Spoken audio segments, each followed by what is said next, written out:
What do you know about Han? We are investing in corruption. We know everything. We can prove nothing. We want you to go in there as our agent. Get us our evidence.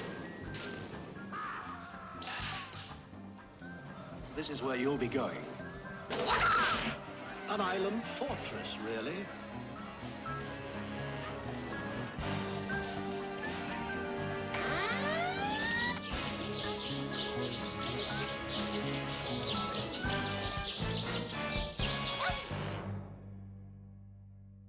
Sterling Silliphant called me up one day and she says, Have you met, you know Bruce Lee?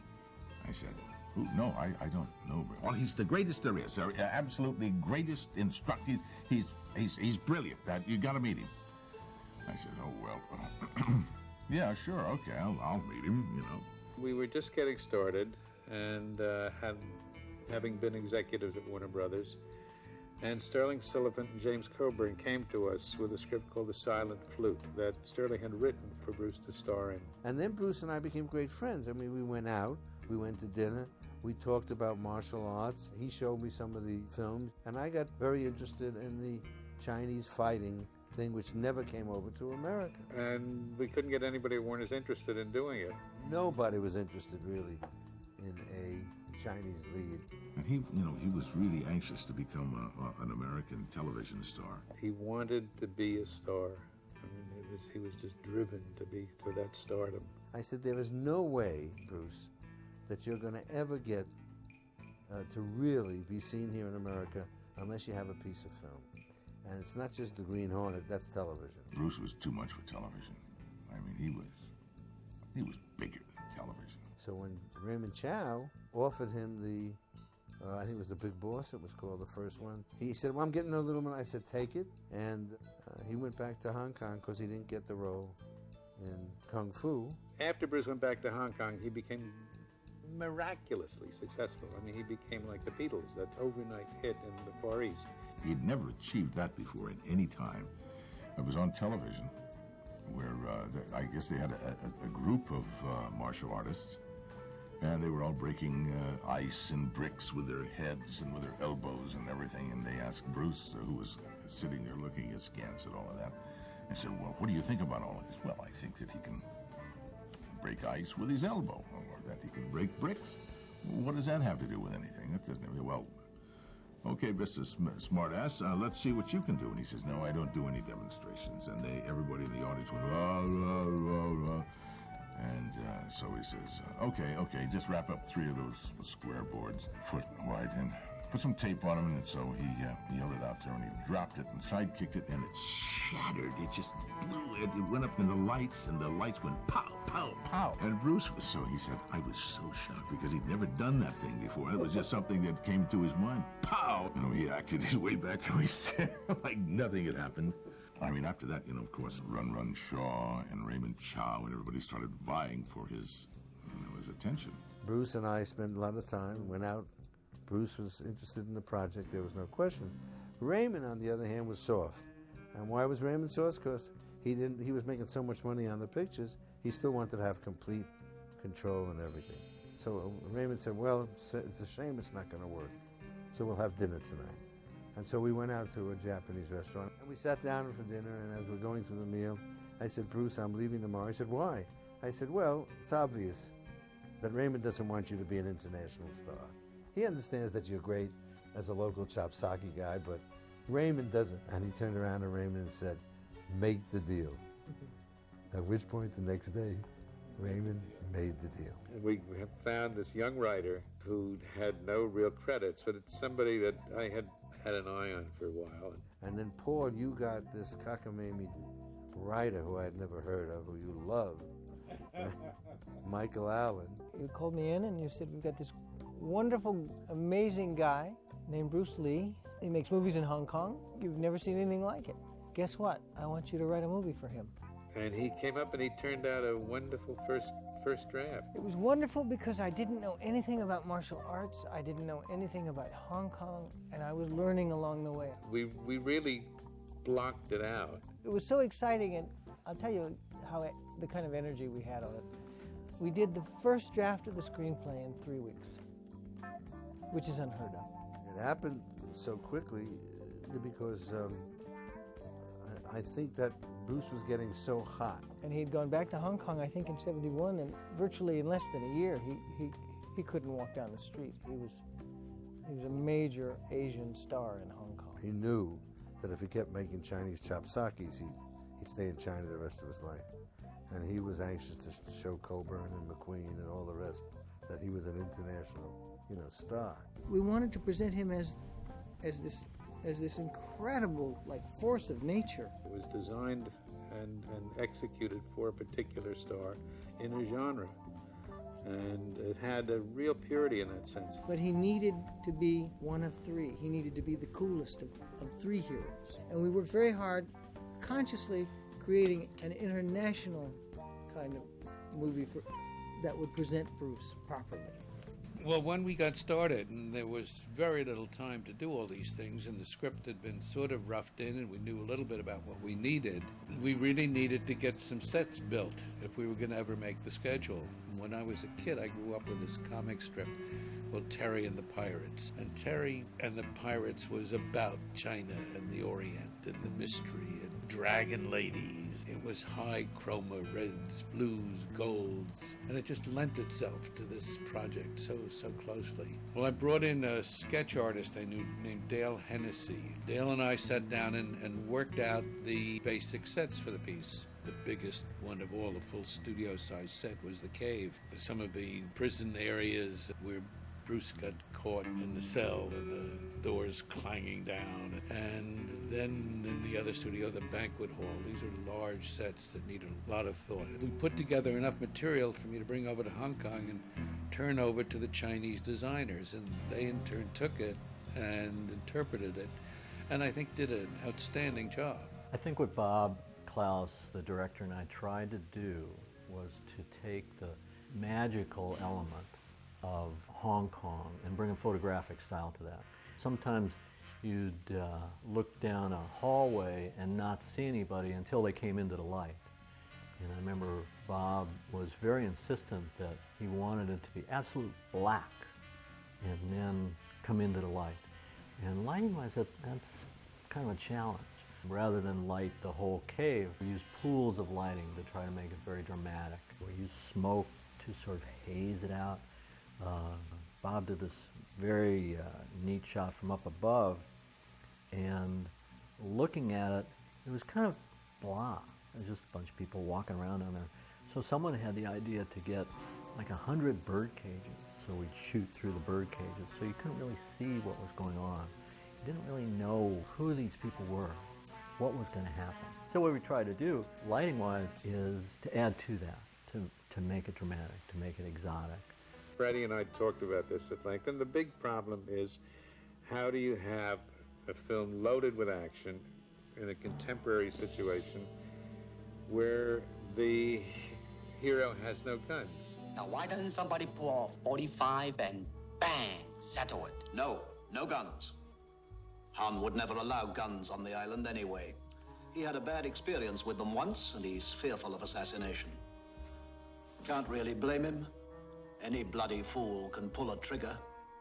I guess I won't need anything. And the villain creates the hero. You need a really sensational... I wanted Han to be the devil.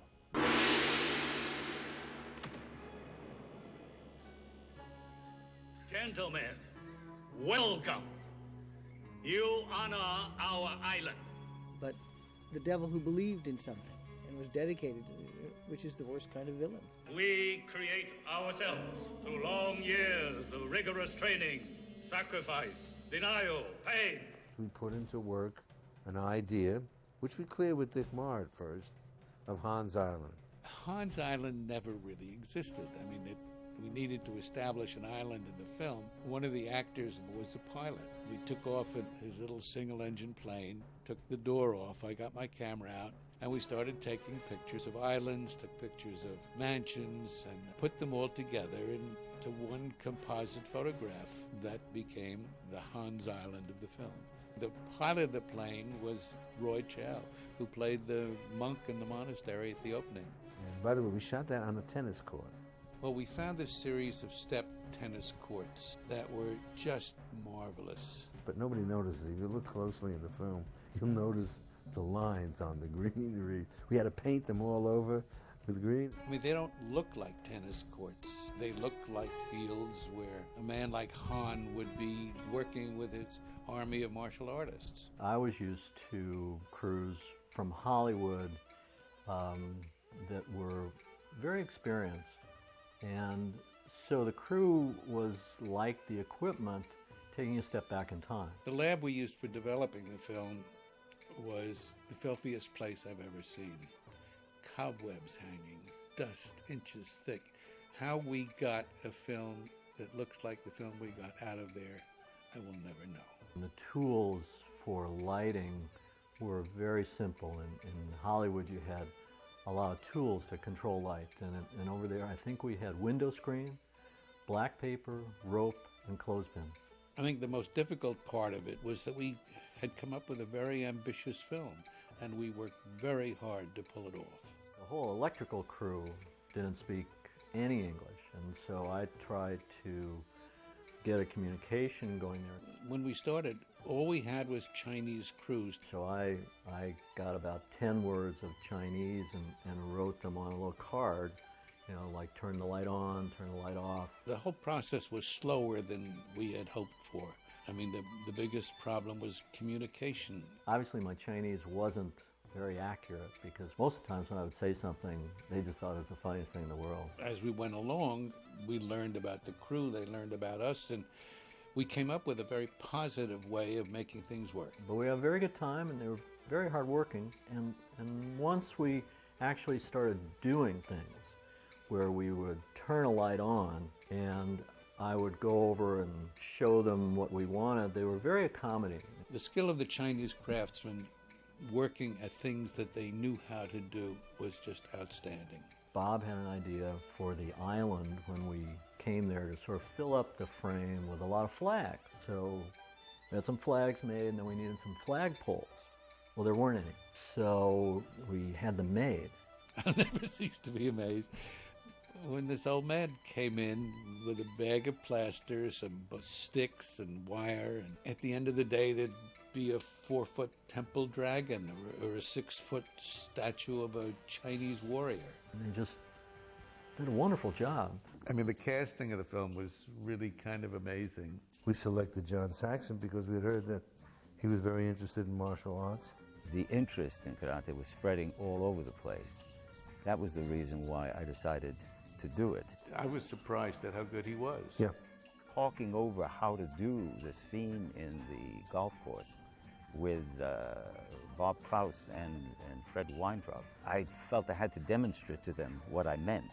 So I began doing all kinds of leaping kicks that I could do at that time, scissor kicks and so on. I know he worked really hard during the shooting. But I felt that I had sufficient preparation, I thought, to do a movie,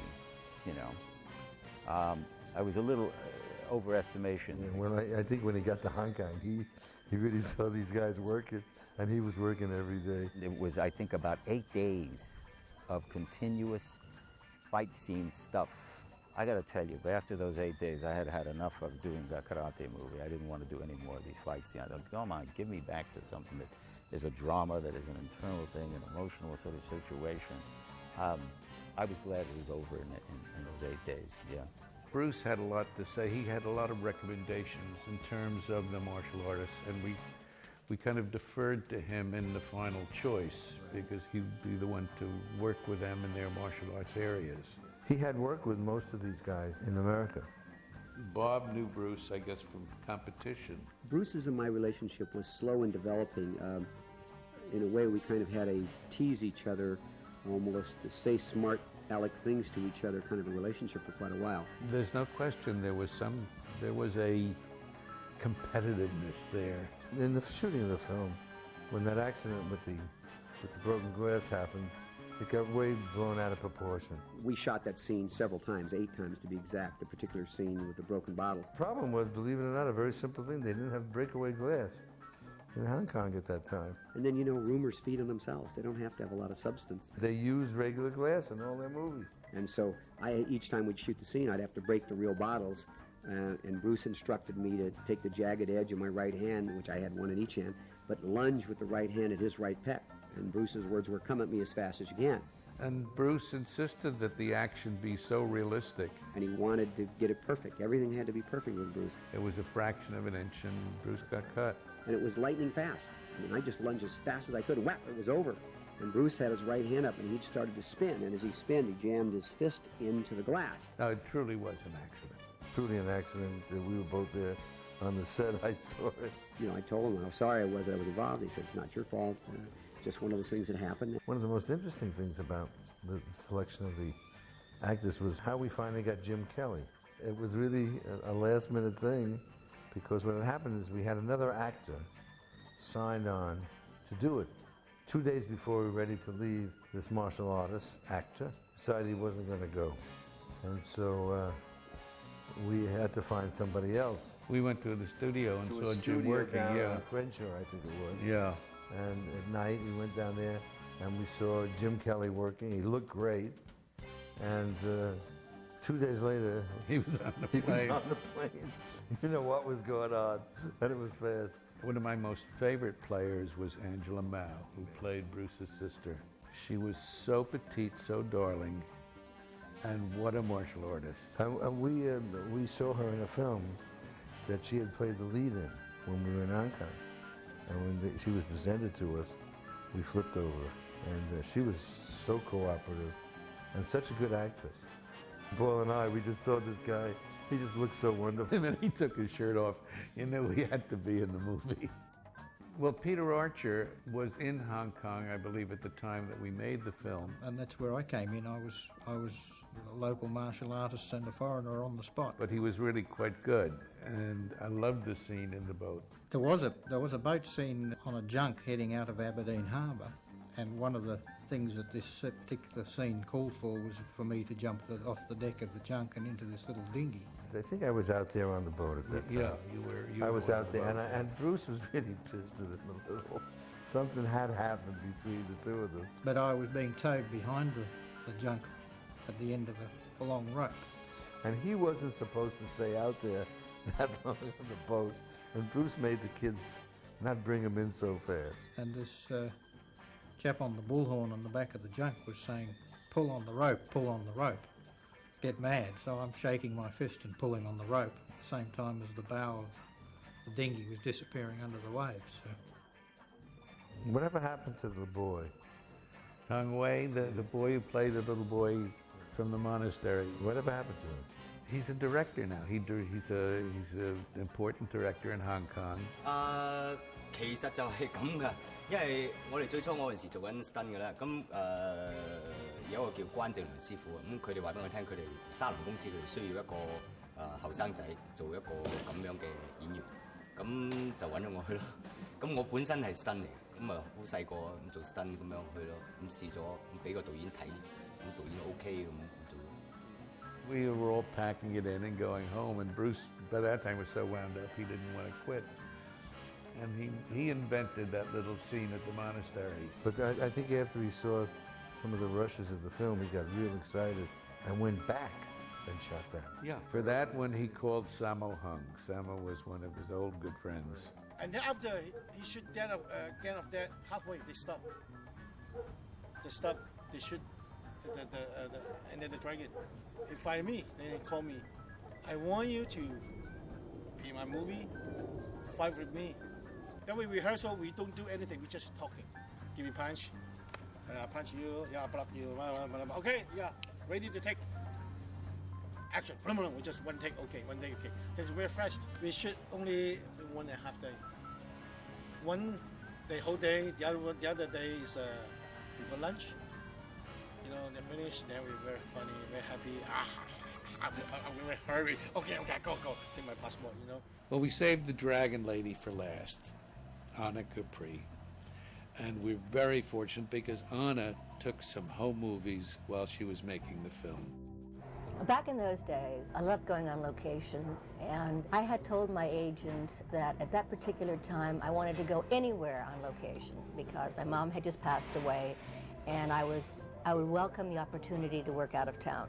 And my agent called me up and he said, you said you wanted to go on location. He said, is Hong Kong far enough? And I just laughed. I said, what are you talking about? And he said, there's a film called Enter the Dragon, and it's starring a martial artist called Bruce Lee. He says, have you ever heard of him? And I said, I have never heard of Bruce Lee, nor martial arts. He said to me, would you like to go to Hong Kong? And I said, absolutely. So I said, well, good. When should I go? And he said, tonight. I said, no way. And I said, well, what's the part? He says, I don't have a frigging idea. But he says, you know, they'll send you the script, packer, and the luggage. Just get on that plane. I somehow miraculously was on that plane going to Hong Kong that night at midnight. China Airlines. My dad had given me a little Super 8 camera for my birthday, which was like a couple months before I went, and I just threw it in the bag just to pass the time, just walking around and, you know, taking some shots of Bruce and John and Jim Kelly and Bob Wall.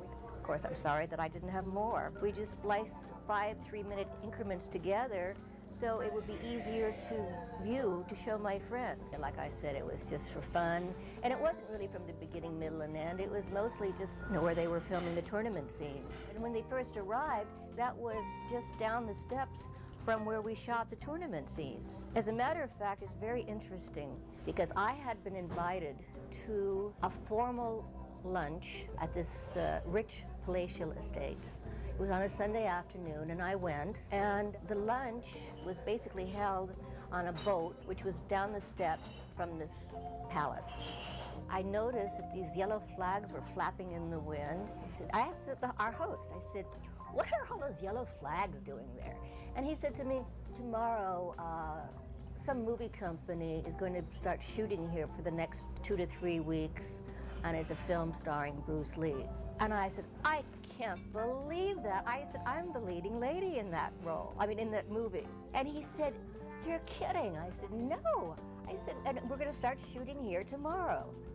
But it was mysteriously wonderful and beautiful at the same time. I was fascinated with it. I loved Hong Kong. Well, the interesting thing is when we started the film, Bruce was so nervous he didn't want to start. We started shooting the picture, and Bruce did not show up. And what we had heard is that he was nervous, and he was nervous. Meanwhile, we started shooting the movie because I wanted to get going, and we had Warner's money, and the guy from Warner Brothers kept coming. I said, oh, I'm telling you, it's really turning out great. I didn't have a bit of footage on Bruce. Fred, too, was going around the hills of Hong Kong shooting scenics and car rides and everything to get before we could get Bruce into the studio. And the first scene that he did in the studio, he was so nervous and so physically shaking. We shot the scene where he's sitting down in a chair and just sort of turned his head. It's the only action we gave him. And then finally he got it, and I said, Bob, you got to keep going now. And then from then on, Bruce, now that he was with it, like everything Bruce did, he became terrific in what he did. Great film coordinator, stunt coordinator. And ultimately what we did in the screenplay was when we came upon an action sequence which was going to be a Bruce Lee kind of showpiece, we would just write in the script choreography to be designed by the director and the star. A lot of Bruce's talent was with working with other actors and choreographing a scene and leading the whole operation, both in what he did and in what happened with other people in the fight. And a lot of it, again, with the director. The director had, Bob Klaus, had a wonderful sense of action. He really had a wonderful visual eye to what would make a good action scene. When I saw the fight downstairs, when he goes into the caves, I thought when we saw that, the kind of things that Bruce was doing was unusual and different. And he also had great charisma. And you watch the other stunt guys watch Bruce, you begin to understand what happened. Remember Jackie Chan was a stuntman on Enter the Dragon. Everybody began to understand that this was something unusual. And we were starting to get the feel, and being in Hong Kong and seeing the way the people, considered him a hero, you were caught up in it. And when Bruce liked something, when Bruce saw something, he was very inventive. We'd walk through the sets and we built these kind of marvelous sets. And as we'd find something, as he'd see something, he was very, very absolutely genius at finding a way to incorporate everything within it into his fight sequences. See, what was the great thing is it was also a work in progress. As we saw things, we added that to give color to Michael Allen's script. I sort of ran across the phenomena in a little hotel in Hong Kong on Repulse Bay. On the way to the men's room having lunch there was this sort of multiple paneled mirror, and I just looked in it and I thought, wow, this is amazing. And I took Bruce and showed it to him, and he thought it was too fragmented, that you couldn't get any action that would mean anything out of it. And Bob Klaus and I really fought hard for it, and we created this mirrored room. Well, the mirrored room was a great idea. It was very visual. We built it, and then we walked some people through it and showed Bruce how it looked. And then he got absolutely... So we want to see ourselves, we just built like a closet in the middle of the room that was movable with mirrors on the outside. It just blended into the other mirrors.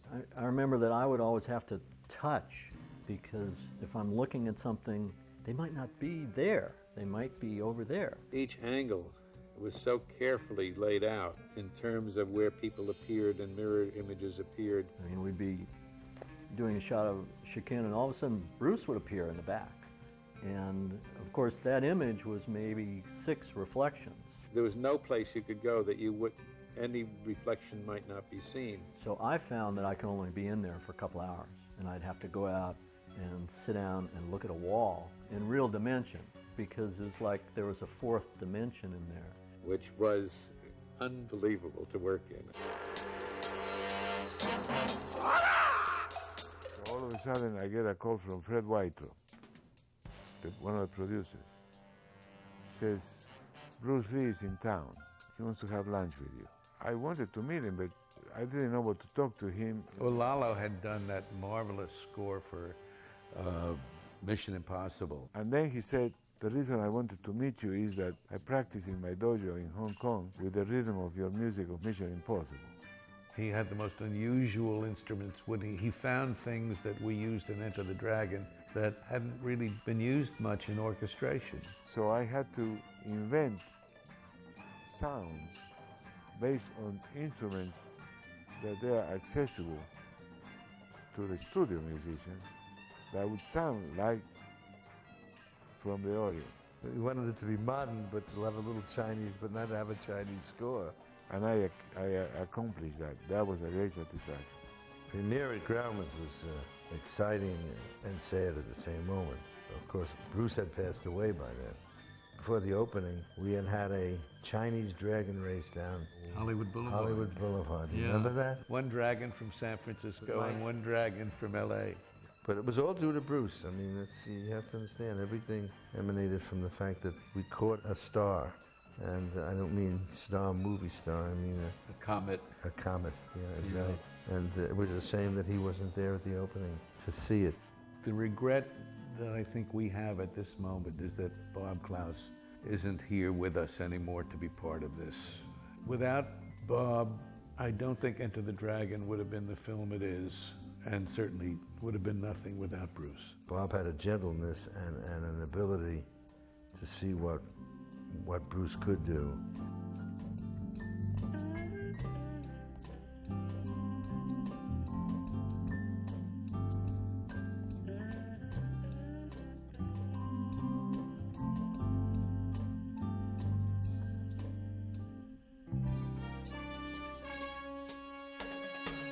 Action!